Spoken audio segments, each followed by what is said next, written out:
बीते काल के जो आचार्य हैं। हेलो स्टूडेंट, स्वागत है आप सभी का अपने परिवार एग्जामपुर पे। दिस इज योगेश और मैं आप सभी का आज की इस क्लास में एक बार फिर से स्वागत करता हूं। तो कैसे हैं आप सभी? उम्मीद कर रहा हूं कि आप सभी बहुत अच्छे हैं और एक बार फिर से आज की क्लास के साथ यहां पर जुड़ चुके हैं। आप सभी का तहे दिल से स्वागत है आज की इस स्पेशल क्लास के अंदर, जिसके अंदर हम फिजिक्स के कुछ शानदार क्वेश्चंस आज यहां पर प्रैक्टिस करेंगे, उन्हें महसूस करेंगे, उन्हें समझेंगे और कैसे हम उन्हें आसान बना सकते हैं ये भी हम यहां पर देखने वाले हैं। आप सभी का तहे दिल से स्वागत है। सभी को गुड आफ्टरनून, जय हिंद। जल्दी से सारे के सारे स्टूडेंट क्लास के साथ भाई फटाफट से जुड़ जाओ। ये क्लास आपके लिए बहुत बहुत इंपॉर्टेंट है स्टूडेंट। आप सभी जानते हैं कि ये क्लास आपको आज एक इंसाइट दे रही है, आपको एक समझ दे रही है कि किस तरह से हम क्वेश्चंस को और बेहतर तरीके से अटेम्प्ट कर सकते हैं और बेहतर तरीके से हम यहां पर परफॉर्म कर सकते हैं। तो आप सभी का तहे दिल से स्वागत है आज की इस स्पेशल क्लास के अंदर स्टूडेंट।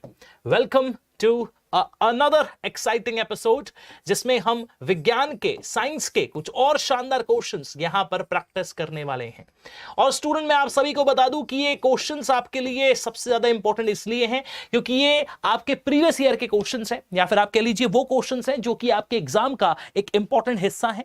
तो कहीं ना कहीं आपकी हेल्प जरूर करेंगे। आप सभी से रिक्वेस्ट रहेगी स्टूडेंट, एक बार क्लास को सभी के सभी लाइक कर देंगे, जल्दी से सभी के सभी क्लास को शेयर कर दीजिए और अगर अभी तक चैनल को सब्सक्राइब नहीं किया तो जल्दी से चैनल को सब्सक्राइब कर लो, जल्दी से सब्सक्राइब कर लो।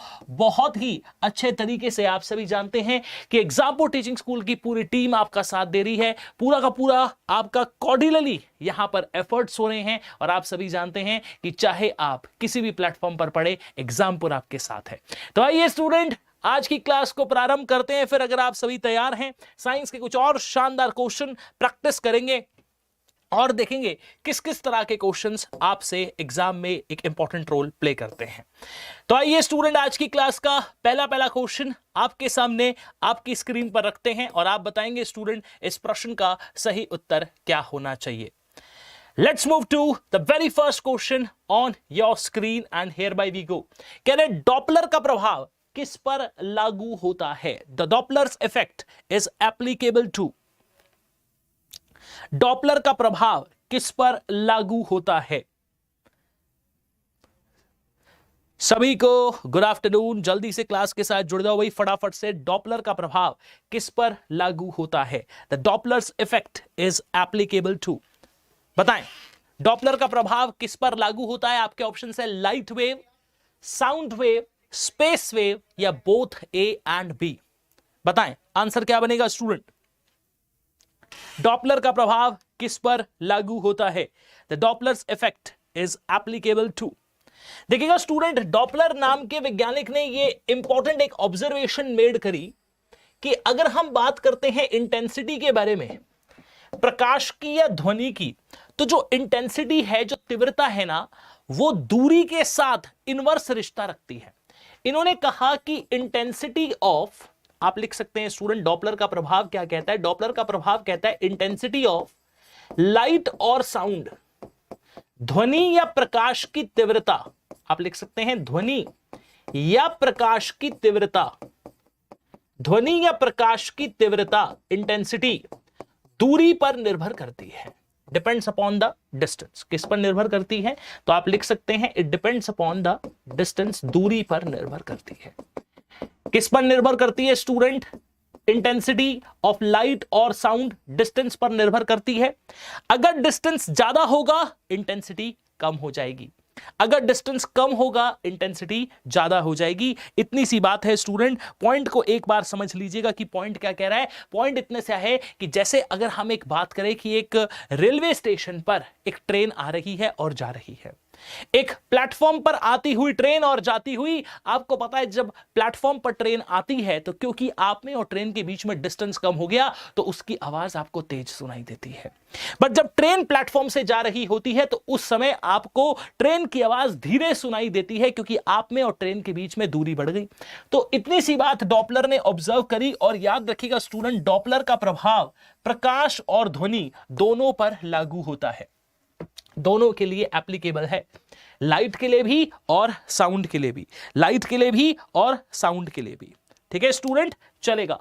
अगले क्वेश्चन की तरफ चलते हैं, बहुत अच्छा क्वेश्चन है। कह रहे कि यदि ध्वनि हवा से पानी में जा रही है, यदि ध्वनि हवा से पानी में जा रही है, if sound is travelling from air to water, यदि ध्वनि हवा से पानी में जा रही है, if a sound is travelling from air to water, वायु से पानी में जा रही है, हवा से जल में जा रही है, तो कह रहे कौन सी भौतिक राशि ऐसी है जो अपरिवर्तित रहेगी, जिस पर कोई असर नहीं पड़ेगा।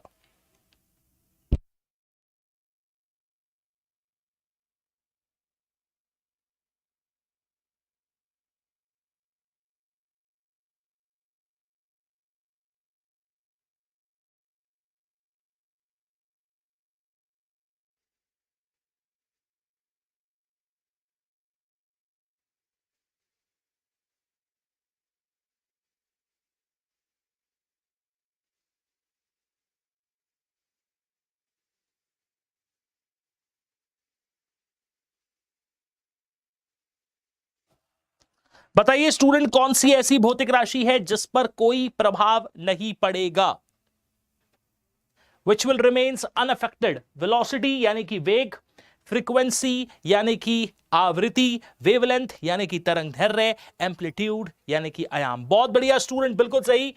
आप सभी का आंसर बिल्कुल सही है। अगर आपने आंसर दिया है स्टूडेंट फ्रीक्वेंसी, याद रखेगा फ्रीक्वेंसी वो भौतिक राशि है जब रिफ्रैक्शन का प्रोसेस होता है। स्टूडेंट आपको पता है रिफ्रैक्शन का मतलब होता है जब प्रकाश की किरण या ध्वनि जो है वो एक माध्यम से दूसरे माध्यम में जाती है तो वह अपरिवर्तन के प्रोसेस को शो करती है, अपरिवर्तन का प्रोसेस दर्शाती है। स्टूडेंट तो सिंपल सी बात यहां पर की गई है कि अगर हम बात करें for sound travels from air to water, यदि ध्वनि हवा से पानी की ओर जाती है तो कौन सी क्वांटिटी अनचेंज्ड रहेगी, कौन सी क्वांटिटी पर कोई असर नहीं पड़ेगा। तो स्टूडेंट आंसर बनेगा फ्रीक्वेंसी। आंसर क्या बनेगा? फ्रीक्वेंसी। आगे चलते हैं स्टूडेंट। कह रहे कि वो तरंगे जिन्हें आगे बढ़ने के लिए माध्यम की खास आवश्यकता नहीं है, उन्हें हम किस नाम से जानते हैं? वह तरंगे जिन्हें आगे बढ़ने के लिए माध्यम की आवश्यकता नहीं है, उन्हें हम किस नाम से जानते हैं? बताएं। तरंगे जिन्हें आगे बढ़ने के लिए माध्यम की कोई खास आवश्यकता नहीं होती, जो बिना माध्यम के भी स्टूडेंट आगे बढ़ सकती हैं, उन तरंगों को हम किस नाम से जानते हैं? जिन्हें आगे बढ़ने के लिए किसी भी तरह के कोई माध्यम की आवश्यकता नहीं होती है। कह रहे क्या हम उन्हें द्रव्य तरंगे कहते हैं यानी कि मैटर वेव्स? क्या हम उन्हें मैकेनिकल वेव्स कहते हैं यानी कि यांत्रिक तरंगे? क्या हम उन्हें लोचदार तरंगे कहते हैं यानी कि इलास्टिक वेव्स? या फिर इलेक्ट्रोमैग्नेटिक वेव्स यानी कि विद्युत चुंबकीय तरंगे? बताएं क्या आंसर बनेगा? क्या आंसर बनेगा?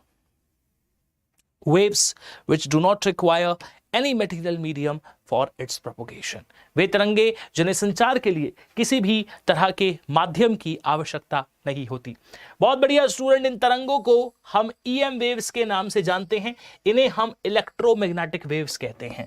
और आपको पता है स्टूडेंट की इलेक्ट्रोमैग्नेटिक वेव्स के बारे में बात करें तो इसका पूरा एक स्पेक्ट्रम होता है, पूरा एक वर्णक्रम होता है जिसमें इलेक्ट्रोमैग्नेटिक वेव्स को जगह दी जाती है।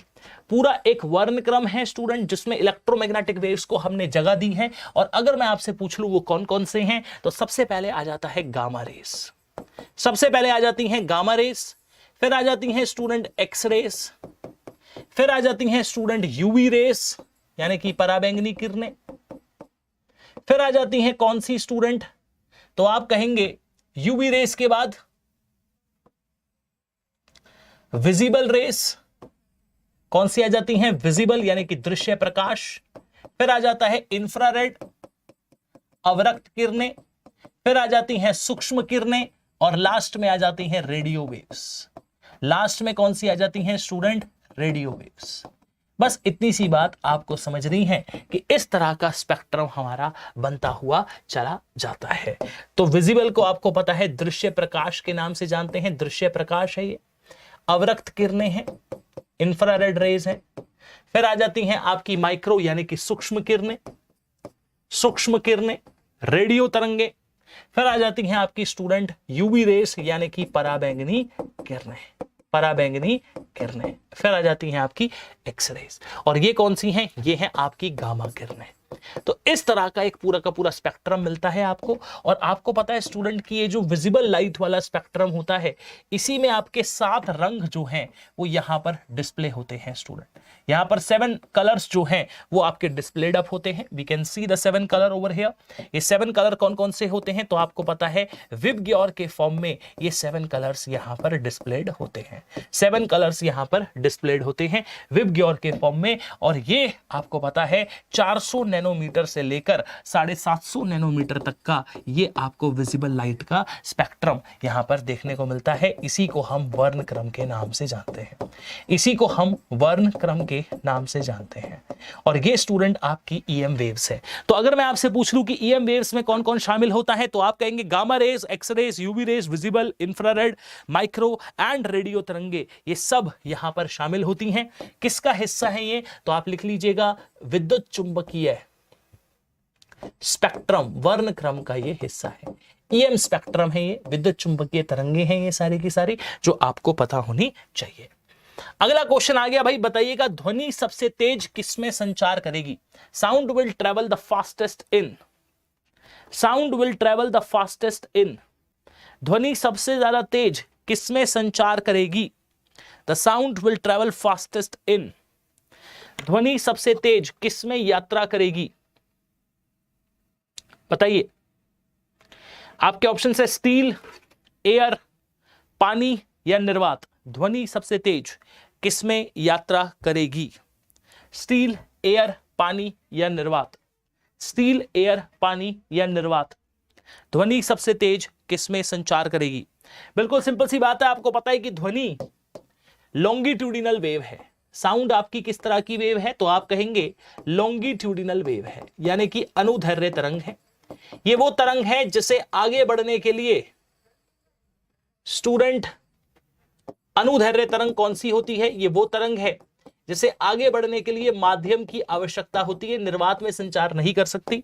और आपको पता है साउंड सबसे तेज किस में ट्रैवल करती है? तो आप कहेंगे सॉलिड में करती है, इसके बाद किस में करती है? लिक्विड में करती है, इसके बाद किस में करती है? गैस में करती है। किस में यह संचार नहीं कर सकती? तो आंसर बनता है निर्वात में ध्वनि संचार नहीं कर सकती है। निर्वात में ध्वनि संचार नहीं कर सकती है। सॉलिड के मॉलिक्यूल क्लोजली पैक्ड होते हैं, आप सभी जानते हैं सॉलिड के मॉलिक्यूल क्लोजली पैक्ड होते हैं। लिक्विड के मॉलिक्यूल एक दूसरे से दूर दूर होते हैं और गैस के मॉलिक्यूल बहुत ज्यादा दूर दूर होते हैं।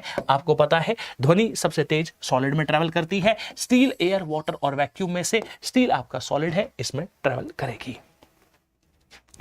ठीक है जी, बहुत बढ़िया, बिल्कुल सही। चलते हैं अगले क्वेश्चन की तरफ। एकदम धांसू सा क्वेश्चन, बीट्स किस वजह से होती है? Beats occur due to which phenomena? Beats आपने सुनी होंगी, जिक जिक चाक चिक चिक, ये जो साउंड होती है ना स्टूडेंट बीट्स वाली, इसे हम बीट्स कहते हैं। बीट बॉक्सिंग इसे स्पेशली बोला जाता है। बताएंगे beats occur due to which phenomena? Beats किस घटना के कारण अकर होती है? आपके ऑप्शन आपके सामने, इंटरफेरेंस, रिफ्लेक्शन, रिफ्रैक्शन या Doppler effect. Interference, reflection, refraction या डॉपलर इफेक्ट। बीट्स, देखिएगा बीट्स का वो अकर होती है, बात समझिएगा। ये एक रे, ये दूसरी, दोनों एक दूसरे पर सुपर इंपोज कर गई, चढ़ गई। तो जब भी सुपर पोजिशन होता है दो वेव्स का, सुपर पोजिशन ऑफ वेव्स, जब भी तरंगों का सुपर इंपोजिशन होता है, एक तरंग दूसरी तरंग पर चढ़ जाती है, तो हम कहते हैं कि उसने उसकी लाइफ में हस्तक्षेप कर दिया, इंटरफेयर कर दिया। इसी फिनोमेना को हम कहते हैं इंटरफेरेंस। क्या कहते हैं? इंटरफेरेंस। तो beats occur due to which phenomena? Beats occur due to the phenomena of interference. अगला क्वेश्चन बहुत अच्छा है, कह रहे पोटेंशियल एनर्जी पर क्या प्रभाव पड़ेगा यदि एक वस्तु को ऊंचाई पर ले जाए? What will happen to the potential energy if an object is taken to a height? यदि एक वस्तु को ऊंचाई पर ले जाएं तो पोटेंशियल एनर्जी पर क्या असर पड़ेगा? जल्दी से बताएं। What happens to the potential energy if an object is taken to a height? यदि एक वस्तु को ऊंचाई पर ले जाएं तो स्थितिज ऊर्जा पर क्या प्रभाव पड़ेगा?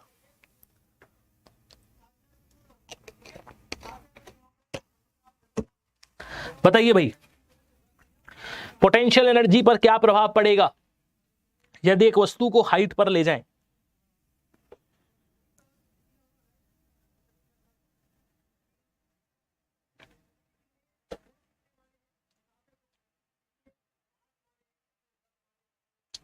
जल्दी से बताएं, what will be the answer of this question?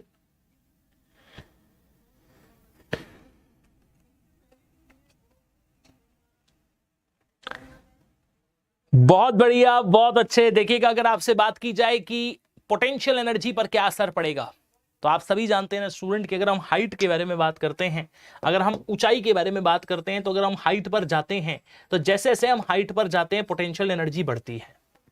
Height potential energy के साथ साथ बढ़ती है स्टूडेंट। ऊंचाई पोटेंशियल एनर्जी को डिफाइन करती है। पोटेंशियल एनर्जी का फॉर्मूला क्या होता है? तो आपने पढ़ा है, पोटेंशियल एनर्जी का फॉर्मूला होता है mass into gravity into height.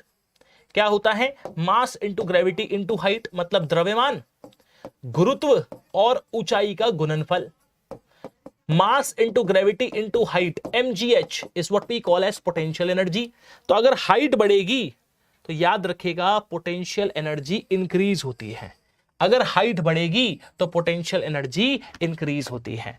जितनी ज्यादा हाइट उतनी ज्यादा पोटेंशियल एनर्जी, जितनी कम हाइट उतनी कम potential energy.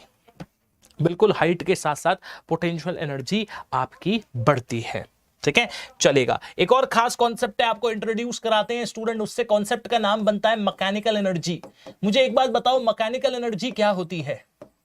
What is mechanical energy? यांत्रिक ऊर्जा क्या है? यांत्रिक ऊर्जा क्या है? तो आपको पता है यांत्रिक ऊर्जा दो ऊर्जाओं का सम टोटल होती है। Mechanical energy is a combination of two energies. आप सभी जानते हैं दो एनर्जीज का सम टोटल होती है।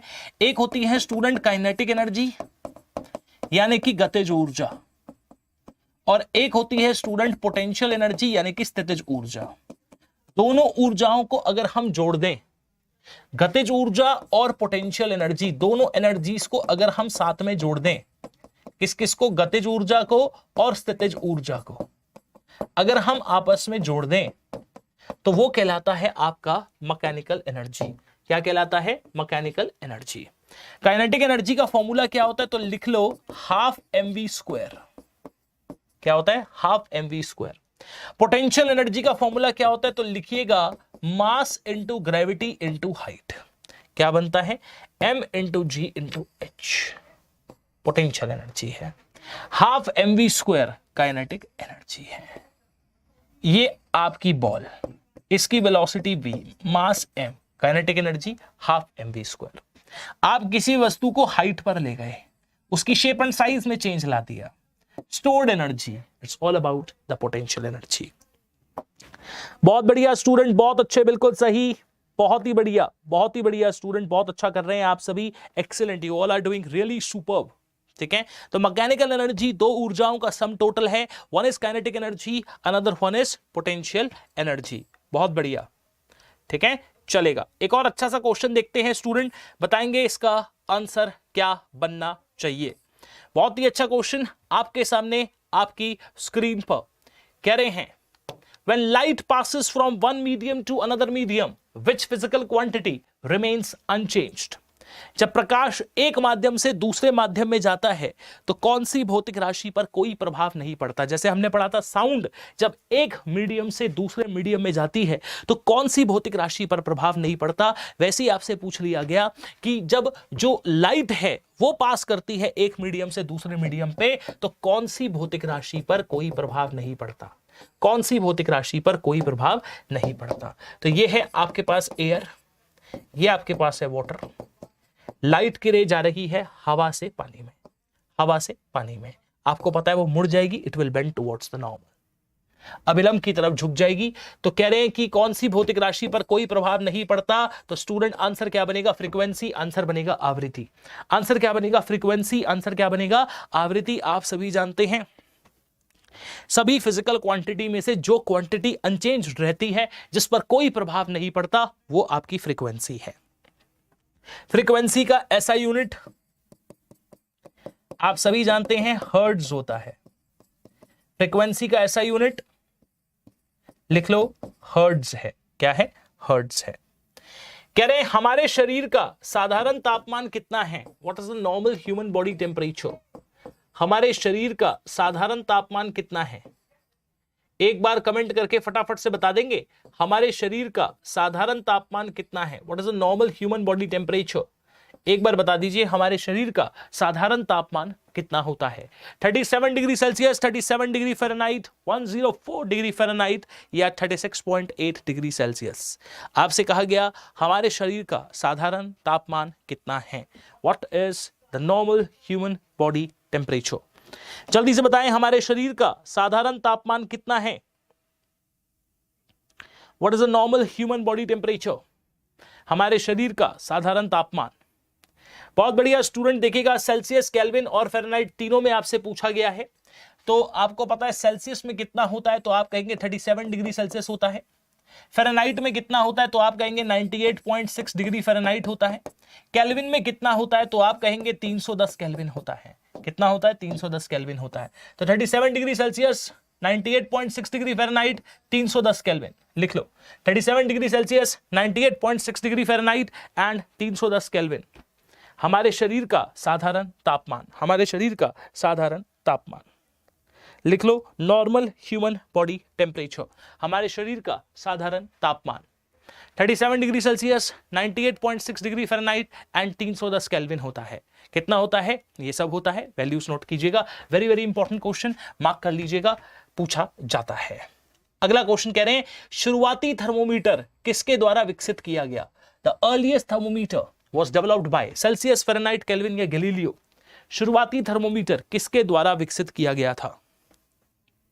The earliest thermometer was developed by, शुरुआती थर्मोमीटर किसके द्वारा विकसित किया गया था?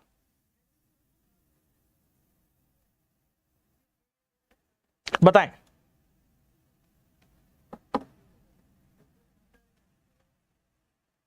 जल्दी से बताएं क्या आंसर बनेगा? शुरुआती thermometer was developed by, earliest thermometer किसके द्वारा विकसित किया गया? आपके ऑप्शन से सेल्सियस, फ़ारेनहाइट, केल्विन या गैलीलियो।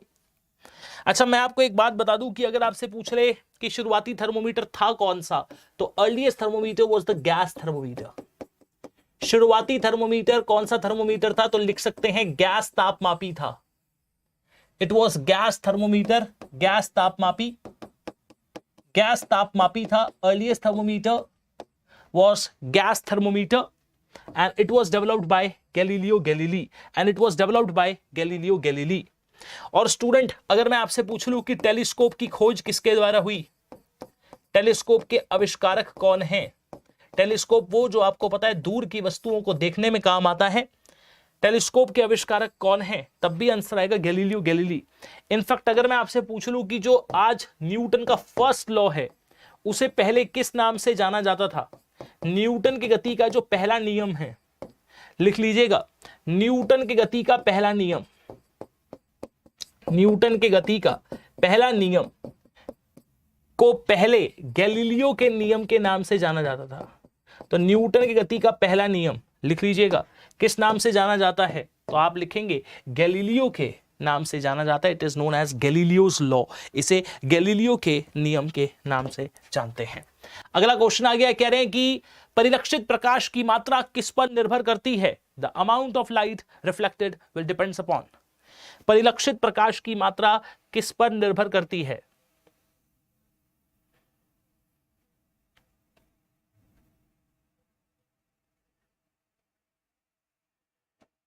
बताएं, परिलक्षित प्रकाश की मात्रा किस पर निर्भर करती है? The amount of light reflected depends upon the nature of the material of the object, वस्तु की सामग्री की प्रकृति पर, the nature of the surface, सतह की प्रकृति पर, स्मूथनेस ऑफ द सरफेस, सतह की चिकनाहट पर, या all of the above options are correct. बिल्कुल सिंपल सा क्वेश्चन आपसे पूछा गया है स्टूडेंट कि अगर हम रिफ्लेक्शन के बारे में बात करें, परावर्तन के बारे में बात करें, तो आप सभी जानते हैं परावर्तन का मतलब होता है लाइट की रे का टकराकर वापस लौट आना। लाइट की रे का टकराकर वापस लौट आना परावर्तन कहलाता है। और आपको पता है कि परिलक्षित प्रकाश की मात्रा किस पर निर्भर करती है? तो आंसर आएगा all of the above options are correct. उपरोक्त सभी ऑप्शन सही हैं, बिल्कुल सही हैं भाई, all the above options are correct. सारे ऑप्शंस आपके बिल्कुल सही हैं। The reflection process depends upon each and everything. वो ना केवल वस्तु की सामग्री की प्रकृति पर डिपेंड करेगा, ना केवल सतह की प्रकृति पर, ना केवल सतह की चिकनाहट पर, सब पर इक्वली डिपेंड करेगा, सब पर इक्वली डिपेंड करेगा। ठीक है स्टूडेंट, चलिए अगले क्वेश्चन की ओर चलते हैं। बताएंगे एक रंगीन टीवी में रंगीन कलर्स जो आपको देखने को मिलते हैं, the colour in a colour television is observed due to the combination of the 3 basic colour. ये 3 बेसिक कलर कौन कौन से हैं?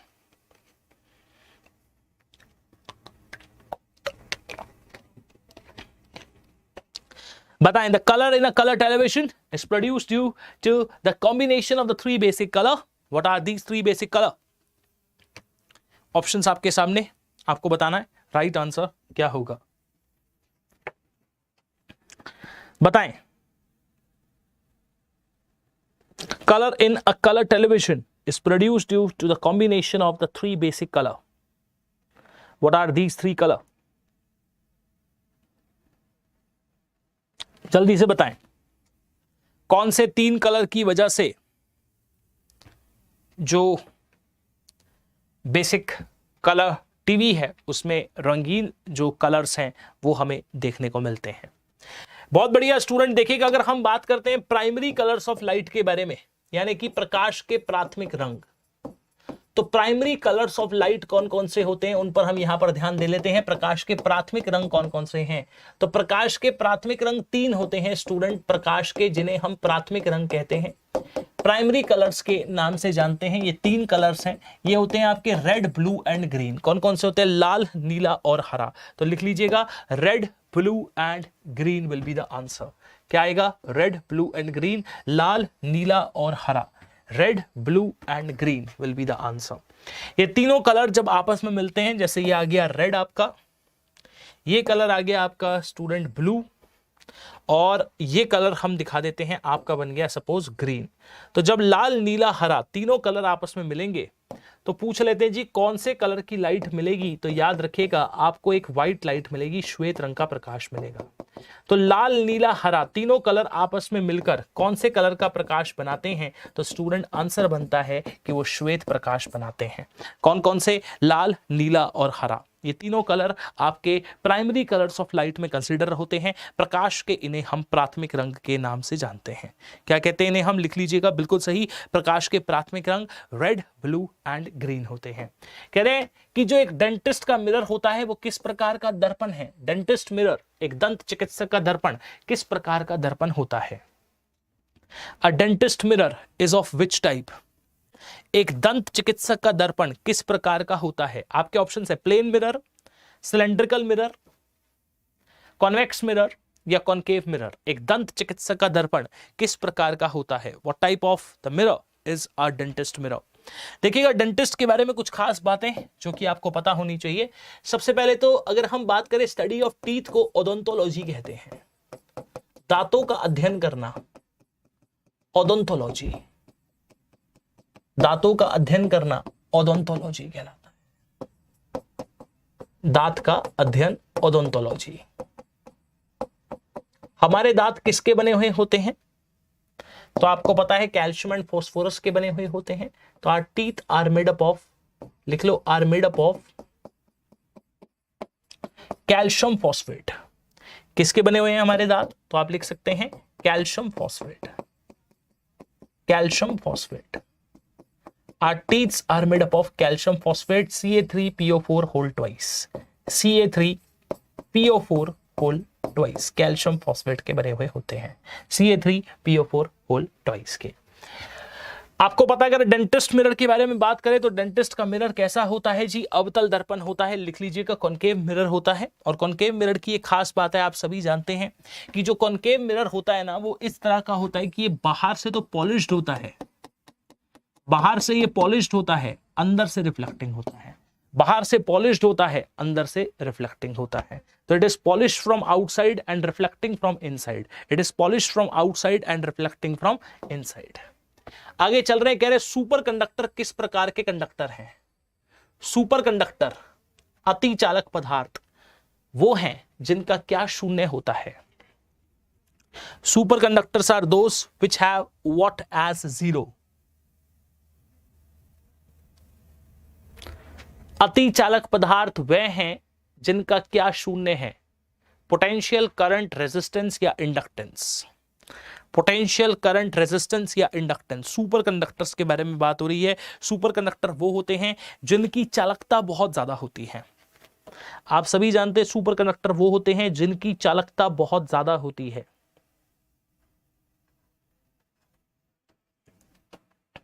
बताएं सुपर कंडक्टर किस तरह के होते हैं, अति चालक पदार्थ किस प्रकार के होते हैं।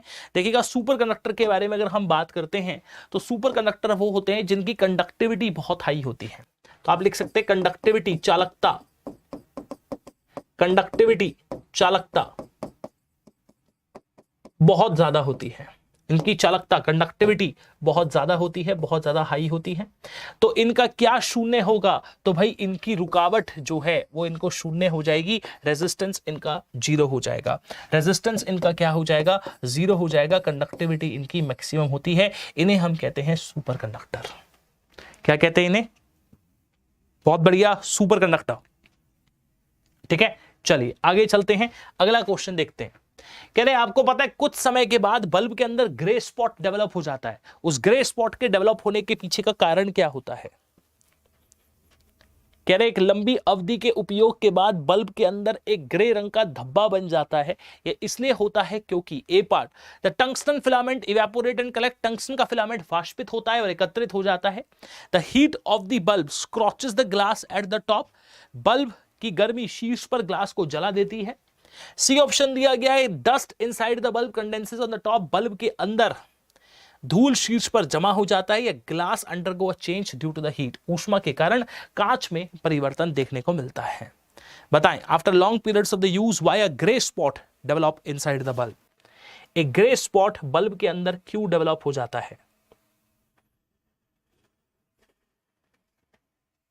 बहुत बढ़िया, बिल्कुल सही। आप सभी जानते हैं कि विद्युत बल्ब का जो फिलामेंट होता है वो टंगस्टन का बना हुआ होता है। कह रहे कि जो फिलामेंट है वो इवेपोरेट हो जाता है और कलेक्ट हो जाता है। टंगस्टन का फिलामेंट वाष्पित हो जाता है और स्टूडेंट वो एकत्रित हो जाता है।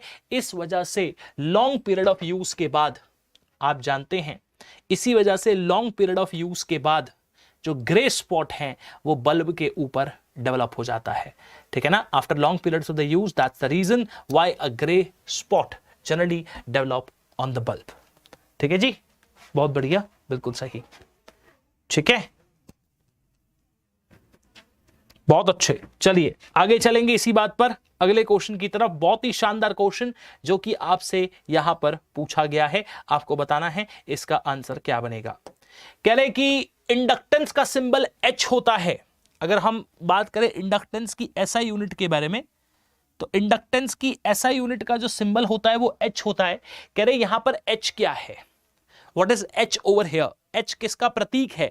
क्या ये हॉल्म का प्रतीक है? क्या ये हैलोजन का प्रतीक है? क्या ये हेनरी का प्रतीक है? या ये हर्ट्ज को डिनोट कर रहा है? The symbol of SI unit of inductance is H। It stands for, बताएं SI यूनिट ऑफ इंडक्शन का प्रतीक H है। यहां पर H क्या है? हॉल्म, हैलोजन, हेनरी या फिर आपको कहा गया हर्ट्ज। देखिएगा इंडक्टेंस का मतलब होता है करंट को इंड्यूस करना, करंट को पैदा करना। इंडक्टेंस का मतलब क्या होता है? करंट को इंड्यूस करना, प्रेरणा। बात हो रही है इंडक्टेंस के बारे में, बात हो रही है प्रेरणा के बारे में। किसके बारे में बात हो रही है? प्रेरणा के बारे में, इंडक्टेंस के बारे में। आपको पता है अगर करंट यहां पर फ्लो कर रहा है इस कॉइल के थ्रू, इसके पड़ोस में एक कॉइल और रखी है, तो आपको पता है अगर एक कॉइल में करंट फ्लो कर रहा है तो इसमें भी करंट इंड्यूस हो जाएगा, पैदा हो जाएगा। इसी को हम कहते हैं क्या? इंडक्टेंस। इसी को कहते हैं इंडक्टेंस। इंडक्टेंस के बारे में बात करें, ठीक है ना, तो इंडक्शन के बारे में अगर हम बात कर रहे हैं जैसे, तो आप सभी जानते हैं कि उसकी जो SI यूनिट होती है वो H से डिनोट होती है और इसका SI यूनिट क्या बनता है? हेनरी बनता है। तो यहां पर H जो है वो किसका सिंबल बन रहा है? हेनरी का सिंबल बन रहा है। किसका सिंबल बन रहा है? बिल्कुल सही स्टूडेंट, हेनरी के लिए ये हम यहां पर यूज कर रहे हैं। ठीक है, अगला क्वेश्चन देखते हैं। कह रहे एक तराशा हुआ हीरा किस वजह से चमकता है? ये तो काफी बार क्वेश्चन अपनी क्लास में भी डिस्कस कर चुके हैं कि एक तराशा हुआ हीरा किस वजह से चमकता है। एक तराशा हुआ हीरा किस वजह से चमकता है? अ cut diamond sparkle because of which region, किस कारण से एक तराशा हुआ हीरा चमकता है? अपनी कठोरता के कारण, ए ऑप्शन है because of its hardness, B option है हाई रिफ्रैक्टिव इंडेक्स उच्च अपवर्तक सूचकांक के कारण, because of emission of the light by the diamond हीरे द्वारा प्रकाश के उत्सर्जन की वजह से, या absorption of the light by the diamond, कह रहे हैं हीरे द्वारा प्रकाश के अवशोषण की वजह से। कह रहे हीरा क्यों चमकता है?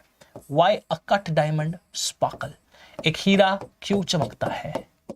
कह रहे हैं कि एक हीरा क्यों चमकता है, हीरे की चमक के पीछे का कारण क्या है? What is the reason behind the sparkling of the diamond? हीरे की चमक, एक तराशा हुआ हीरा किस वजह से चमकता है?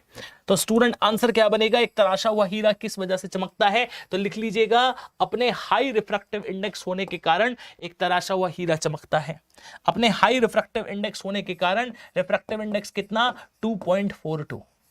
आपको पता है हीरा को बनाया ही इस तरह से जाता है कि जब लाइट की रे उसके अंदर एंटर करती है तो हर एक कॉर्नर से टकराती है, उसके बाद बाहर आती है।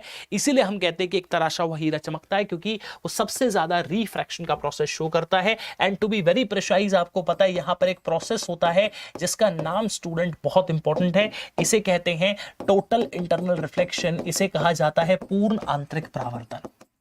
टोटल इंटरनल रिफ्लेक्शन इसे कहा जाता है, लिख लीजिएगा, पूर्ण आंतरिक परावर्तन। पूर्ण आंतरिक परावर्तन, टोटल इंटरनल रिफ्लेक्शन। पूर्ण आंतरिक परावर्तन की घटना के कारण जो हीरा है वो चमकता है स्टूडेंट। ठीक है स्टूडेंट, चलेगा, बहुत बढ़िया। आगे चल रहे हैं, कह रहे बटर पेपर किस तरह का उदाहरण है? बटर पेपर जल्दी से बताएं, क्या ये ट्रांसपेरेंट ऑब्जेक्ट का एग्जाम्पल है? क्या ये ट्रांसल्यूसेंट ऑब्जेक्ट का एग्जाम्पल है? क्या ये ओपेक ऑब्जेक्ट का एग्जाम्पल है, या फिर ल्यूमिनस?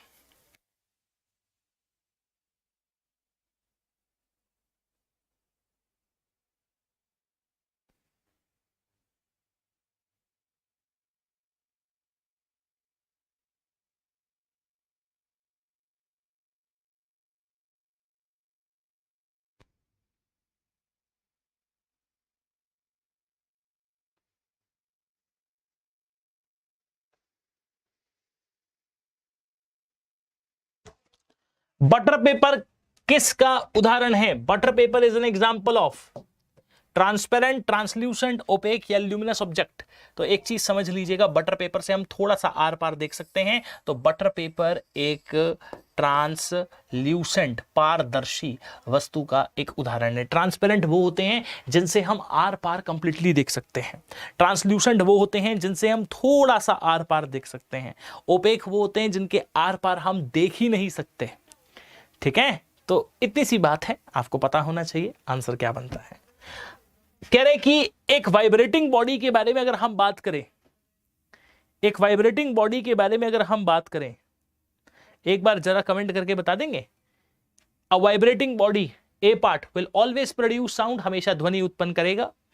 बी पार्ट में और may not produce the sound if amplitude is low, कंपन का आयाम कम होने पर ध्वनि उत्पन्न कर भी सकता है और नहीं भी। C part, it will produce sound depend upon the frequency, उत्पन्न करेगा पर जो ध्वनि होगी वो आवृत्ति पर निर्भर करेगी। और डी पार्ट है इनमें से कोई भी नहीं, डी पार्ट है इनमें से कोई भी नहीं। क्या लगता है क्या आंसर आएगा? अ वाइब्रेटिंग बॉडी, अ वाइब्रेटिंग बॉडी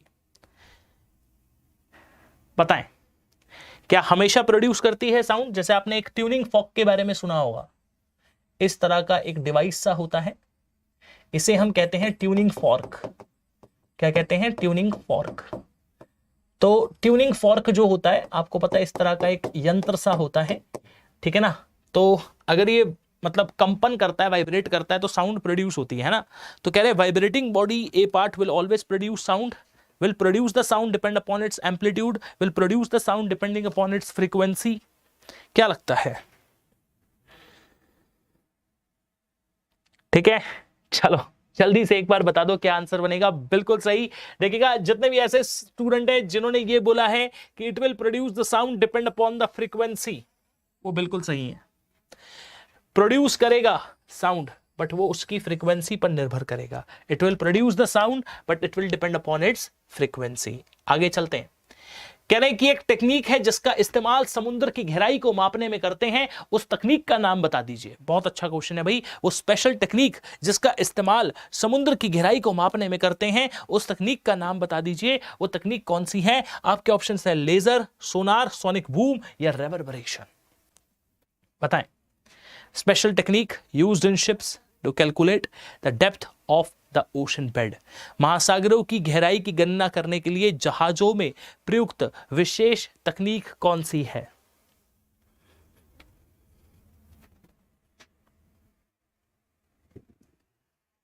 लेजर, सोनार, सोनिक बूम या रेवर्बरेशन। लेजर, सोनार, सोनिक बूम या रेवर्बरेशन। देखिएगा, इतनी सी बात समझिएगा, ये हमारी शिप है, ये हमारी शिप है ना? बिल्कुल है। अब हमने क्या किया स्टूडेंट, हमें कैलकुलेट करना था कि डेप्थ कितनी है। तो हमने क्या किया, यहां से एक वेव भेजी, ये वेव नीचे टकराती है, वापस आती है। हम ये नोट करते हैं कि कितना टाइम लगा सिग्नल को नीचे जाकर ऊपर आने में। तो स्टूडेंट इस आधार पर हम ये कैलकुलेट करते हैं कि जो समुद्र है उसकी गहराई कितनी है, या फिर अगर कोई शिप पानी में डूब गई है, हमें पता करना है कि ये शिप कहां पर है, उसके ब्रोकन पीसेस कहां पर है। तो स्टूडेंट उसके लिए इस टेक्निक का इस्तेमाल करते हैं, और इस टेक्निक का नाम लिख लीजिएगा। इस टेक्निक का नाम बनता है सोनार। क्या बनता है? सोनार। और स्टूडेंट अगर मैं आपसे बात करूं कि सोनार क्या होता है, सोनार की फुल फॉर्म क्या होती है, तो एसओ से बनता है साउंड, एन से लिख लीजिएगा नेविगेशन, ए से बनता है एंड, और आर से आता है रेंजिंग। तो sound, navigation and ranging will be the full form. Sonar की फुल फॉर्म क्या बनेगी? Sound, navigation and ranging. क्या बनेगी? Sound, navigation and ranging. लिख लो, सोनार की फुल फॉर्म बनती है, बिल्कुल सही, साउंड, नेविगेशन एंड रेंजिंग। ठीक है। और यहां पर ये जो तरंगे हैं जो नीचे टकराकर वापस आ रही हैं, ये तरंगे कौन सी हैं? तो लिख लीजिएगा, ये अल्ट्रासोनिक वेव्स हैं। ये आपकी पराश्रव्य तरंगे हैं, ये आपकी पराश्रव्य तरंगे हैं, अल्ट्रासोनिक वेव्स हैं। अल्ट्रासोनिक वेव हैं, पराश्रव्य तरंगे हैं। प्रिंसिपल का नाम क्या है? तो स्टूडेंट आपने कहा प्रिंसिपल का नाम है सोनार, साउंड, नेविगेशन एंड रेंजिंग। आगे चलते हैं। कह रहे कि सितारे का रंग किसका संकेत होता है? बहुत अच्छा क्वेश्चन है। The colour of the star is an indication of. सितारों का रंग किसका संकेत होता है? बताएं, सितारों का रंग किसका संकेत होता है? The colour of the star is an indication of. सितारों का रंग किसका संकेत होता है? बहुत बढ़िया, बिल्कुल सही ऑप्शन दिए गए हैं। Temperature, distance from the earth, luminosity या सूर्य से दूरी। बताएं, colour of the star is an indication of, किसका सूचक है, किसका संकेत है? बहुत बढ़िया स्टूडेंट, अगर हम बात करें कि इसका आंसर क्या बनेगा, तो स्टूडेंट इसका आंसर बनेगा it depends upon, it's an indication of temperature, it's an indication of temperature। और आपको पता है कि तारे जहां पर होते हैं हमें उससे थोड़ा सा ऊपर की ओर दिखाई देते हैं। जैसे अगर तारे यहां पर हैं तो हमें वो यहां नहीं दिखाई देंगे, उससे थोड़ा सा ऊपर की ओर दिखाई देंगे। पूछा जाता है ऐसा होने के पीछे का कारण क्या होता है, तो लिख लीजिएगा, ऐसा होता है वायुमंडलीय अपरिवर्तन के कारण ऐसा होता है। It happens due to atmospheric refraction। वायुमंडलीय अपरिवर्तन की वजह से स्टूडेंट ऐसा होता है। It happens due to atmospheric refraction। लिख लो, वायुमंडलीय अपरिवर्तन। ऐसा क्यों होता है? वायुमंडलीय अपरिवर्तन की वजह से It happens due to atmospheric refraction। बिल्कुल सही स्टूडेंट, बहुत अच्छे। Atmospheric refraction will be the answer। बहुत बढ़िया, क्या बात है यार, बहुत अच्छे, बिल्कुल सही। अगर हम बात करें कि इसका आंसर क्या बनेगा, तो student atmospheric refraction will be the answer. ठीक है।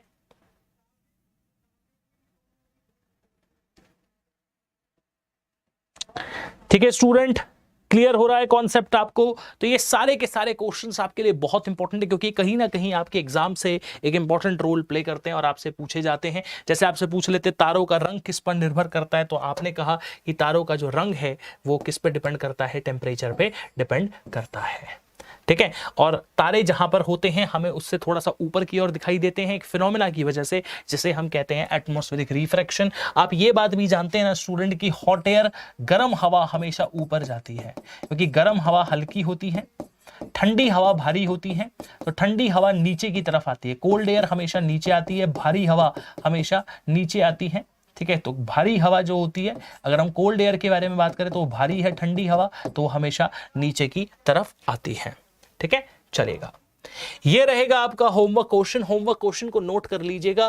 कह रहे हैं कि ये आपको दे देते हैं एक होमवर्क क्वेश्चन, एक 3 पिन प्लग के अंदर जो लॉन्गेस्ट पिन होती है उसको किससे जोड़ा जाता है।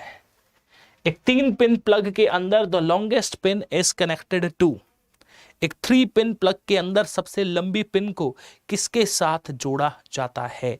Ground terminal, live terminal, neutral terminal या एनी टर्मिनल। स्टूडेंट मैं आप सभी से रिक्वेस्ट करूंगा कि क्लास खत्म होने के बाद आप कमेंट बॉक्स में कमेंट करके जरूर बताइएगा। आपका कमेंट ये शो करेगा कि आपने बिल्कुल पूरी क्लास लाइव देखी है और आपने बहुत अच्छे से ये कॉन्सेप्ट समझे हैं और आप सभी पढ़ाई कर रहे हैं। तो आज की क्लास में डिस्कस कर रहे हैं। Thank you so much for coming in the class. Next class में फिर से आपसे मुलाकात करेंगे साइंस के कुछ और शानदार बेहतरीन क्वेश्चंस के साथ। This is Yogesh signing off. Bye bye, take a very good care of yourself. Bye bye guys, take care.